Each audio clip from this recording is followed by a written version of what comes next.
Dito guys ay auto-lock agad ako sa Layla. Pag kasi ginagamit ko to para akong sinasaniban ng lakas ni Kelra. Kaya dito sinabi ko sa mga kakampi ko na babuhitin ko sila, kaso di nila ako pinansin. Nakita kong early pa lang ay dinudurog na ng pani yung mga kakampi ko. Balak ko sanang tumulong kaso naalala kong di nila ako pinansin kaya wag na lang. Gago! Habang masaya kong tinitira yung tipaklong, sinugod na pala ng Franco yung Claude pero dahil gold kung mas unahin na hinayaan ko lang siya.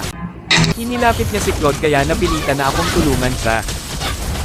Grabe ka Claude, aagawan mo pa ako ng tipaklong kaya yan na pala mo. Dahil pinatay ako ng pani, nag-init na ang dugo ko. Nagwawala na yung pani at sa mga oras na ta, ay monster kill na siya. Kaya pinalakas ko loob ng mga kakampi ko. Relax early lang yan. Para maniwala sila pinatay ko na agad ang pani at ginamit ko ang ultra instinct ko. Dahil sa pagkamatay niya naramdaman ko ang galit niya at tinarget niya ako, ang hindi niya alam may mga kasama na ako. Dito nga ay napawaw siya at sinabi ko kung anong ginagawa mo para lalo siyang minus at masira ang laro. Effective naman dahil dito ay napatay ko na naman siya.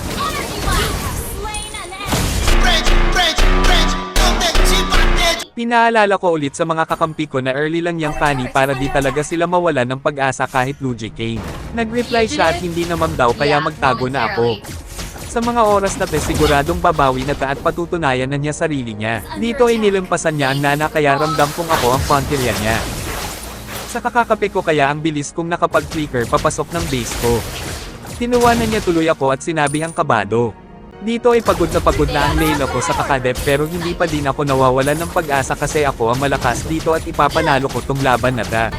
Sa sineswerteng pagkakataon nag-asin yung Claude dito at eto na ang naging dahilan ng kanilang pagkatalo.